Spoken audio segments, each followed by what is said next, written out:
Assalamualaikum, hai semua, apa khabar korang? Terima kasih sebab sudah klik video ini dan jangan lupa tekan tombol subscribe. Kembali lagi bersama saya AA berbagi info dan kisah menarik. Oh, sebelum tu jangan lupa tekan tombol subscribe, tekan loncengnya juga. Okay, masih lagi merah, lipstick pun merah. Nak juga cakap. Maksudnya apa? Maksudnya kita masih lagi dalam kes Richard Chase. Kalau tengok je video yang saya post dalam minggu ni, memang dah tak asing lagi lah Richard Chase. Cerita hari tu yang macam tak boleh nak masuk ke akal lah. Apa yang kau fikir, Richard? Kan? Jadi video kali ni kita sambung kes dia. Yelah, baca tajuk pun dah tahu kan, The Vampire of Sacramento Part 3. Jadi video kali ini saya akan ceritakan macam mana dia diburu, macam mana penangkapan dia boleh berlaku, dan macam biasalah sampaikan masuk mahkamah, ada perbicaraan, ada hukuman dijatuhkan dan selesai. So dah sedia? Jom kita mula. Jadi part 2 hari tu kita habis sampai Richard berjaya larikan diri lepas dia dah bunuh satu keluarga tu kan. Dan dia melarikan diri menggunakan kereta Danny Meredith. Mesti ingat kan? Jadi bila pihak polis siasat, rupa-rupanya kereta wagon Meredith tu ada di parking tak jauh daripada tempat pembunuhan. Masa tu polis tak tahu lagi kan siapa pembunuhnya. Cuma pihak polis fikir mungkin pelakunya ni ada tinggal dekat area sekitar situ. Dan sebenarnya rumah Richard tadi dalam 100 meter je daripada tempat kereta tu ditinggalkan. Masa tu FBI dah join dah kes ni. Robert Ressler dan juga Russ Vorpagel dah buat profile analysis. Dia buat satu profile suspek dan berdasarkan profile tu dia cuba cari suspek ni dekat mana. Jadi mengikut profile tu, suspek ni orangnya tak terurus dan dia mungkin hidup dalam keadaan yang tak teratur. Ada beberapa petunjuk yang menunjukkan mungkin dia adalah psycho. Sebab jelas sangat jenayah yang dibuat tu tak dirancang. Ialah dengan tinggalkan jejak kaki, dengan tinggalkan cap jari. Jadi menurut data yang pihak polis ni kumpulkan, Richard mungkin keluar daripada tempat kejadian, berjalan-jalan dengan kesan darah dekat badan dia dan balik ke rumah dia macam tu. Maksudnya dia tak bersihkan dulu badan dia yang penuh dengan darah. Daripada gambaran ni kita boleh nampak yang dia memang jenis orang yang tak berfikir akibat daripada perbuatan yang dia buat. Dan katanya mungkin tempat tinggal dia ni sama messy, sama bersepahnya dengan perwatakan yang dia bawa. Lepas tu pembunuhan yang dia buat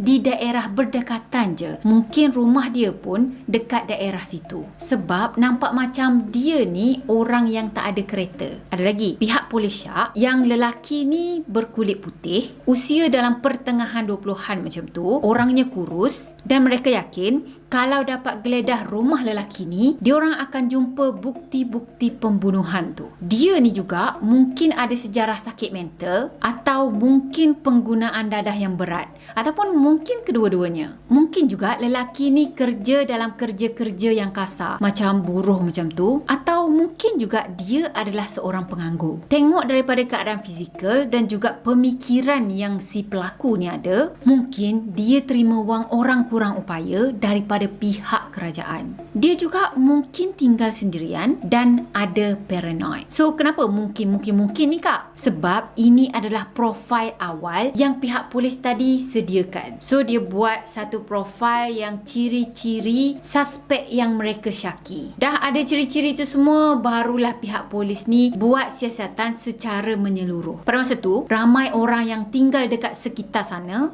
di soal siasat. Kebetulan pula ada seorang polis ni, dia berjaya buat lakaran gambar suspek. Tu pun berdasarkan gambaran daripada saksi-saksi yang sebelum ni lah. So time tu lagi senang lah untuk cari suspek ni. Tak lama lepas tu, polis ada terima petunjuk baru. Nama pemberi maklumat ni adalah Nancy Holden. Katanya dia mungkin kenal dengan orang yang polis tengah cari time ni. Ingat lagi tak, si Richard ni cuba untuk pecah masuk dekat rumah Robert Edward. Rupa-rupanya pada hari yang sama dia pergi jumpa dengan Nancy. Ceritanya masa tu dia tengah beli belah dekat Town and Country Village. Jadi mall ni sebenarnya tak jauh daripada Ward Avenue dan juga dekat sangatlah dengan kediaman Wallin. Kalau ingat balik, Wallin ni adalah salah seorang mangsa Richard Chase ni. Masa dia tengah beli belah tu, tiba-tiba je ada seorang lelaki nampak macam aneh macam tu datang mendekati dia. So si Nancy ni nampak orang pelik datang dekat dia. Dia terus mengelak lah kan, macam cepat-cepat jalan, melarikan diri macam tu lah. Dan tiba-tiba lelaki tu boleh muncul tak tahu daripada mana dan tanya dekat dia, masa Kurt terbunuh, kau tengah naik motosikal ke? Nancy yang dengar tu terkejut tau masa tu. Mana pula lelaki ni tahu yang aku ni pernah bercinta dengan seorang lelaki namanya Kurt. Katanya memang dia pernah bercinta dengan seorang lelaki yang namanya Kurt lebih kurang 10 tahun lalu. Dan Kurt tu pula dia meninggal disebabkan kemalangan motosikal. So Nancy ni pun tanya, kau ni siapa? Macam mana kau boleh tahu kan? Dah lelaki tadi jawab, aku Rick Chase. Rupa-rupanya si Nancy ni dia kenal dengan Richard Chase sebab diorang memang sekolah sama-sama dulu. Richard Chase yang dia kenal orangnya rajin. Dah tu orangnya bersih, kemas macam tu lah kan. Tapi Richard Chase yang ada depan dia sekarang ni lain. Macam 180 darjah punya lain. Cuma Nancy tadi dia pernah dengar lah si Richard ni memang seorang penagih dadah yang berat. Jadi tengokkan keadaan si Richard Chase time tu, memang dia percayalah khabar angin yang mengatakan Richard ni penagih kan. Dah, pertemuan mereka tak habis kat situ dia tahu. Si Richard ni dia pergi follow Nancy. Nancy nak pergi ambil barang situ, dia pergi follow situ. Nancy nak pergi ambil barang sini, dia follow sini. Si Nancy ni macam tak selesa lah kan. Time Nancy tu nak pergi bayar barang-barang yang dia beli, tak habis lagi dia bayar, orang tu dia tengah tik je, dia terus tinggalkan barang-barang dia, lari masuk ke dalam kereta tau. Masa dia lari tu, si Richard tadi pergi kejar dia. Dah tu Richard ni cakap macam ni, aku nak tumpang je macam tu. Cuma si Nancy dah macam ketakutan sangat datang itu. So dia pun masuk ke dalam kereta, naikkan tingkap dan kunci kereta daripada dalam. So si Richard yang ada kat luar tu tak boleh nak masuk lah kereta dia. Katanya dia tahu benda tu macam agak kurang ajar lah sikit, tapi sebab dia rasa takut dan dia rasa macam tak selamat bila ada dekat dengan si Richard Chase tadi. So benda tu dibolehkan lah bagi dia. Saya rasa bagi siapa-siapa pun memang akan buat benda yang sama. Walaupun orang tu kita kenal, tapi itu 10 tahun yang lalu. Selepas 10 tahun belum tentu lagi orang tu personalitinya sama dengan yang dulu. Jadi logik lah. Tak lama lepas tu si Nancy tadi dia nampak lakaran yang pihak polis ni buat dekat televisyen. Masa ni dia pasti yang orang yang polis ni cari adalah Richard Chase, orang yang dia kenal. Dalam masa yang sama, pihak polis juga dapat satu lagi petunjuk yang lain. Mereka dapat maklumat tentang pendaftaran pistol. Pistol yang Richard Chase tu belilah kan. Yang mana katanya pistol tu dah dijual pada bulan Disember 1977. Dan orang yang beli pistol tu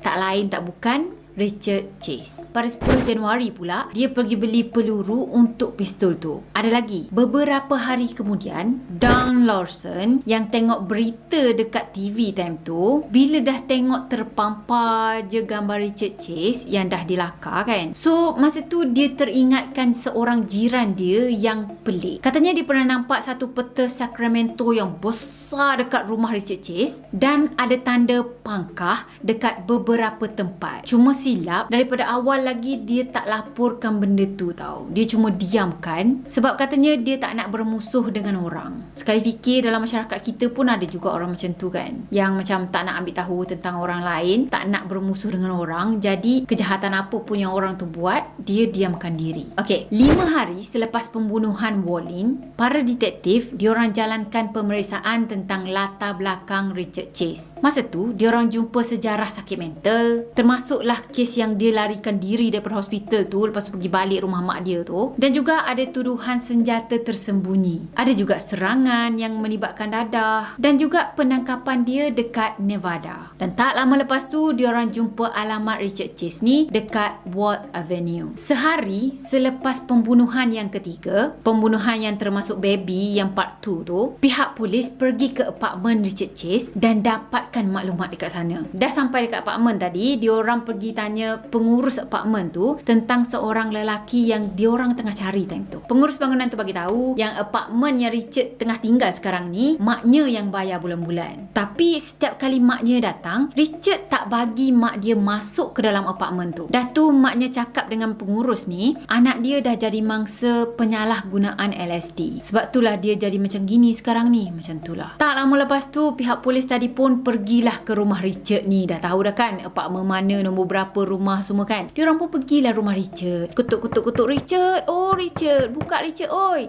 Tak buka-buka juga, senyap je macam tak ada orang. So apa lagi? Jom kita main sorok-sorok macam tu kan. Pihak polis masa tu dia buru-buru balik. Tak apalah, tak dekat rumah kot si Richard ni. Jomlah kita balik macam tu kan. Drop jalan lah macam balik macam tu. Tapi diorang pergi menyorok. Dah tu diorang intai je bila si Richard ni nak keluar daripada rumah tu kan. Tak lama lepas tu Richard keluar daripada rumah dia dengan bawa satu kotak dekat tangan. Dah tu dia pergi ke arah sebuah kereta. Belum sempat lagi dia nak masuk ke dalam kereta tu, pihak polis tadi terus serbu dia.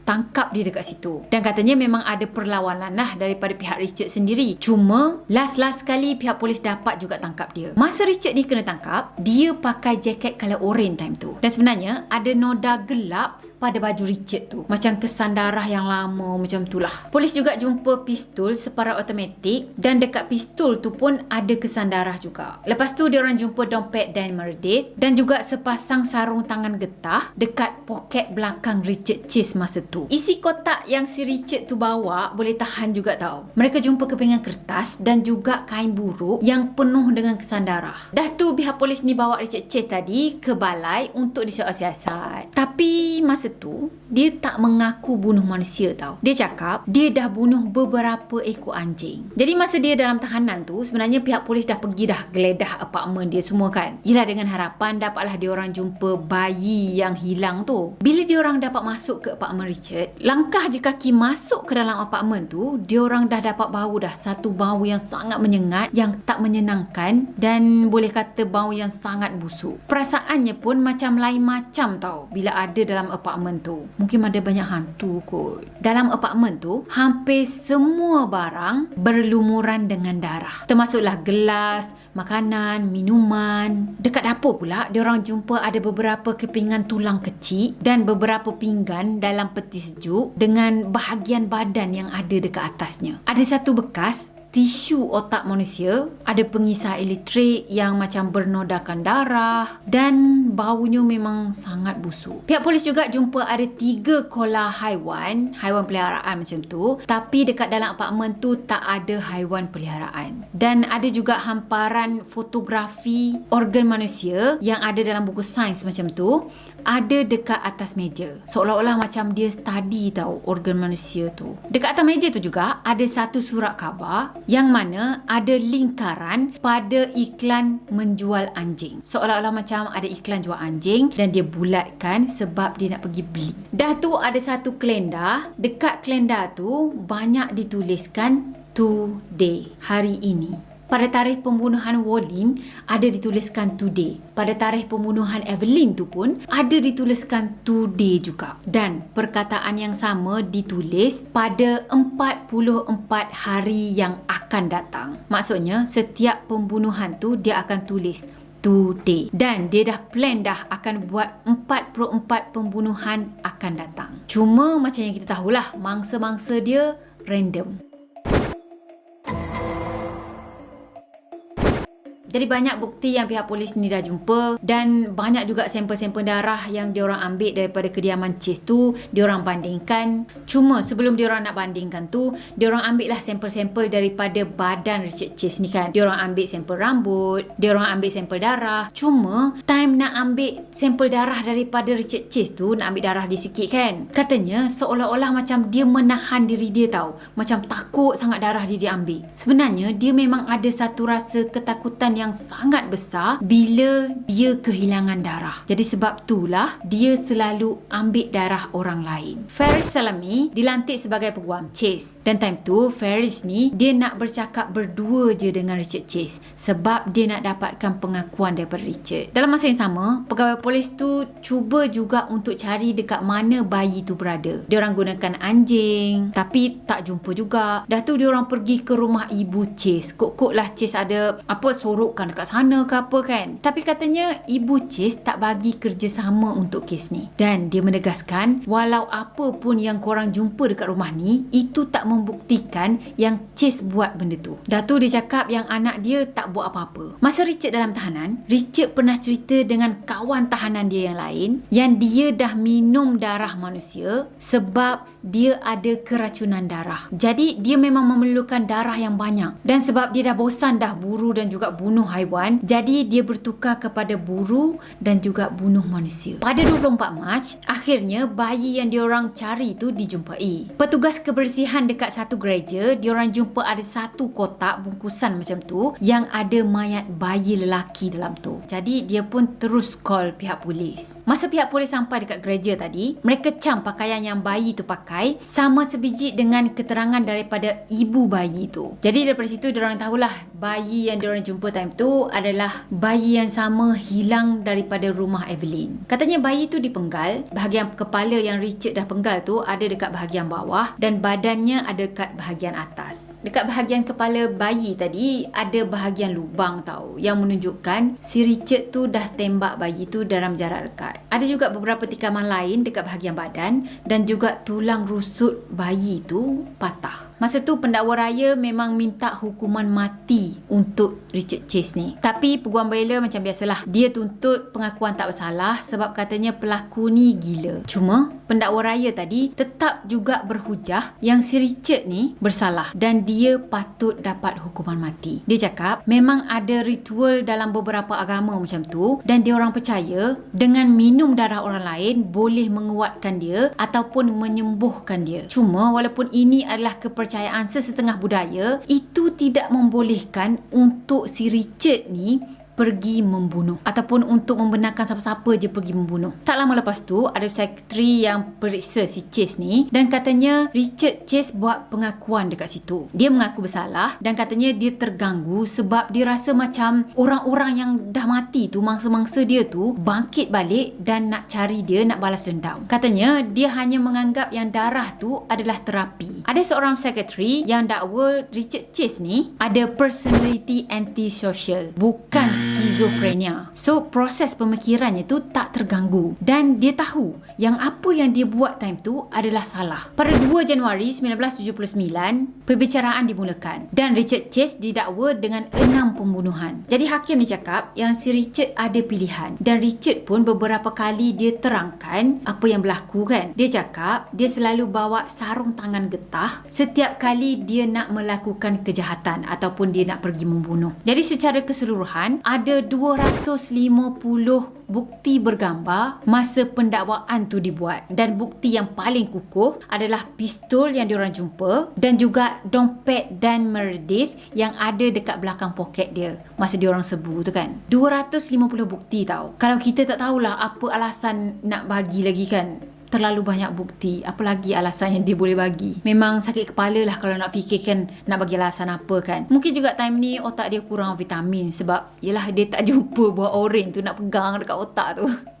Korang ingat lagi kan yang Part 1 tu kan, tak boleh belah lah yang tu. Pada 8 Mei 1978, lepas 5 jam para juri ni semua bermusyawarah, berbincang, para juri semua buat keputusan yang Richard Chase dah buat 6 pembunuhan peringkat pertama dan juri mendapati yang Richard Chase waras. Lepas 4 jam pula diorang berbincang, diorang putuskan yang Richard Chase perlu mati di ruang gas. Jadi masa dia tunggu hukuman mati dia dipenjarakan dulu kan. Dalam masa dipenjarakan tu ada FBI buat temu ramah dengan dia sebab katanya pihak FBI ni nak menambahkan maklumat tentang psikologi jenayah ke dalam data mereka. Jadi adalah seorang profiler FBI ni pergi jumpa dengan Richard Chase. Pegawai FBI tu cakap Richard Chase tu dia percaya pada tahun 1976 darah yang ada dalam badan dia ni semuanya bertukar menjadi serbuk. Jadi sebab itulah dia memerlukan darah daripada makhluk lain untuk mengisi badan dia. Dah tu dia pergi bagi tahu psikiatri yang lain. Dia cakap pembunuhan pertama yang dia lakukan lepas maknya tak bagi dia balik untuk sambut Christmas sama-sama. Masa tu dia naik kereta dan dia pergi tembak secara rambang. Dan bukan satu rumah je yang dia pergi tembak, tapi dia pergi tembak dekat rumah yang lain juga. Sebab dia nak tunjukkan bahawa ini bukan insiden. Ini adalah sesuatu yang dirancang. Dah tu FBI tadi pergi tanya, macam mana kau pilih korban-korban kau? Katanya dia akan pergi uji dulu pintu. Dia cuba buka pintu rumah. Kalau pintu rumah tu terkunci, itu maksudnya orang rumah tu tak terima orang orang masuk dalam rumah dia. Sebab itulah dia tak pergi masuk rumah orang tu. Padahal tak boleh masuk kan. Dah tu dia bagi tahu pegawai FBI yang dia membunuh sebab dia nak selamatkan diri dia sendiri. So katanya sebab itulah dia layak sebenarnya untuk buat rayuan. Ada lagi, dia pergi cerita tentang keracunan sabun pinggan. Jadi kalau basuh pinggan tadi dengan sabun, dan kalau kita angkat pinggan tu, kita tengok dekat bawah tu kering, maksudnya itu okey. Kita selamatlah. Kalau kita angkat dan masih lagi ada melekat-lekat, lekit-lekit macam tu, maksudnya kita diracun. Dan katanya keracunan ni akan menyebabkan darah kita menjadi serbuk, dan serbuk itulah yang akan menghabiskan tenaga kita dan akan makan badan kita. Maksudnya lama-lama akan degrade lah. Cuma sekali fikir, memang betul juga apa yang dia cakap, tapi bukan dalam pemikiran yang up-up macam tu lah. Kalau kita tak basuh pinggang tu betul-betul, masih ada lagi sabun kan. Sabun tu sendiri pun kita tahu benda tu racun. So kalau kita makan menggunakan pinggan yang tak bersih macam tu, yelah logik jugalah kalau kita dapat sakit kan. Yelah makan sabun. Ada juga dia bercerita yang sebenarnya dia tu adalah orang Yahudi